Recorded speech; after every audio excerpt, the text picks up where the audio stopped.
it's Karen from Celtic Healing Corner again. Welcome along to our fourth video in the series of Crystals for Beginners.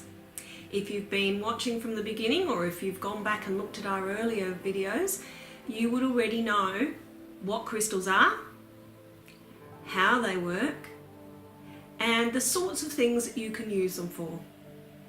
And today's video is just going to give you, as a beginner, the first 5 most common crystals that you should start your kit with.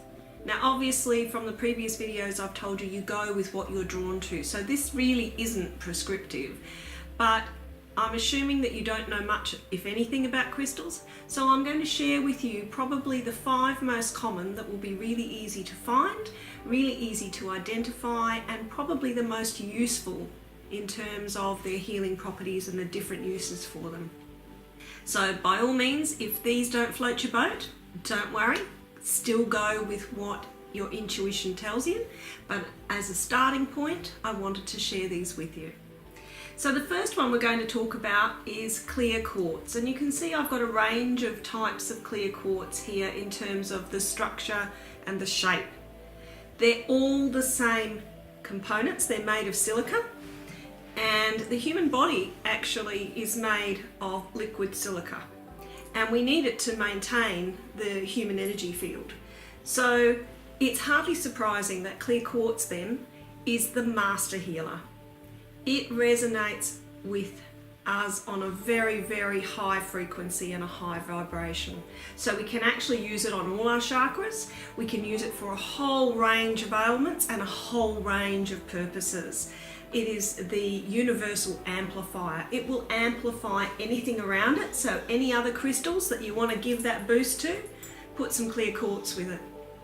It's also very good for your own body in terms of balancing your own field, as well as working with any kind of needs, any health needs that you might have.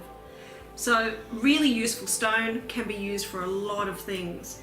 It can be quite cloudy, as some of these are, and it can be quite clear. It varies a lot in price. Your tumble stones will be cheapest, through to something this size will be several $100s. In terms of size and shape, we're going to talk about that in the next video, so I'm not going to go into too much detail here, but suffice to say that it does come in a range of shapes, from the tumble stones through to the rough points that you can see here, through to crystal wands, through to your cluster crystals, so something like your lightberry crystal here, through to crystal generators, which all these ones are that are pointing upwards, and through to crystal spheres. So all sorts of shapes. You can even get it carved in certain shapes. Skulls seem to be very popular with some people, but you can get all sorts of shapes, still the same properties, still the same healing. You just find what floats your boat. So this is probably number 1. This is the big kahuna in your beginner kit.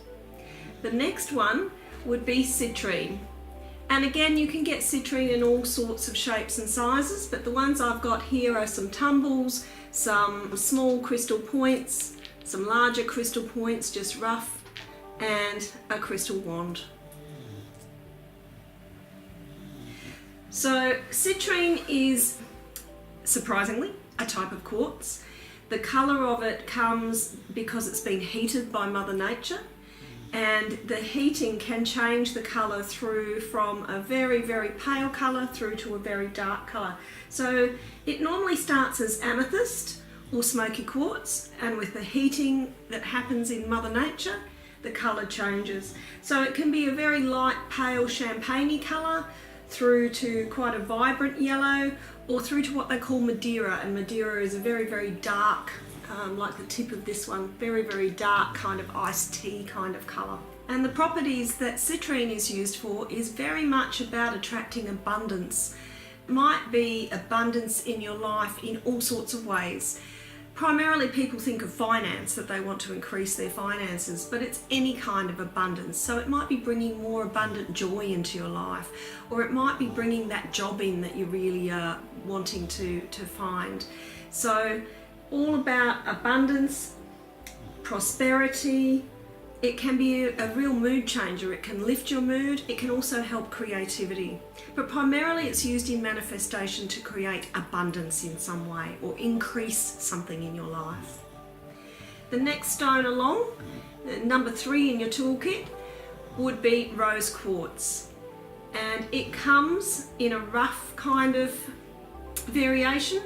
It also comes in all of these other shapes and sizes as well, but not so much the points. It's very hard to get a crystal point in rose quartz because it grows in a mass.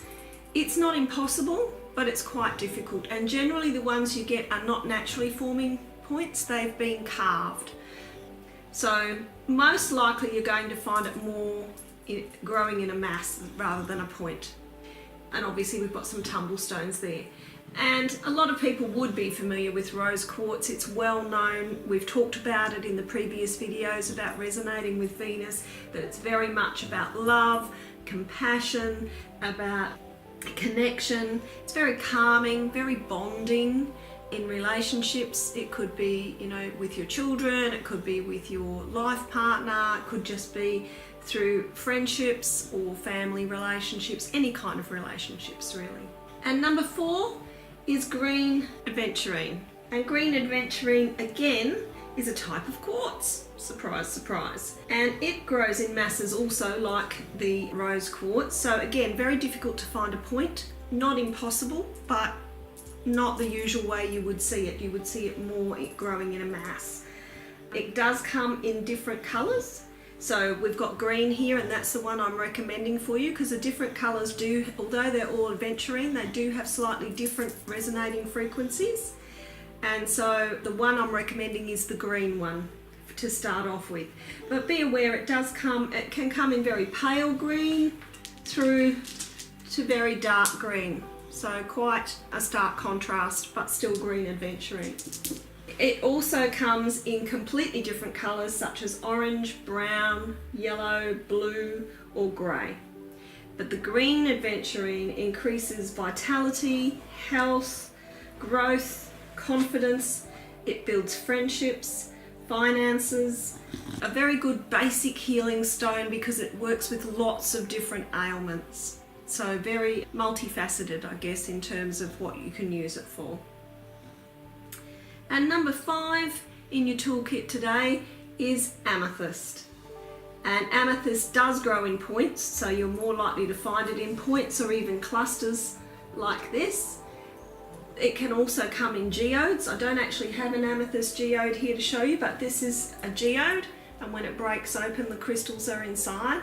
So this one's actually a blue calcite, but it grows the same way. So you can get large points, you can get small points, and as we said, it grows in geodes. It can also come in a form that's called drowsy, which is when they have just a small piece of the geode.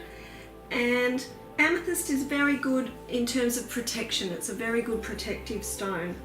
It absorbs and dispels negative energies and attracts positive energies into your life. It's very good for purification, it increases intuition, it helps you release pain, both physical pain and emotional pain. And as I said, it dispels any kind of negativity, so very protective, particularly in a home environment where, you know, people are coming and going, or in an office environment where you've got lots of different people. It's a particularly good stone for breaking bad habits and for healing any kind of addictions.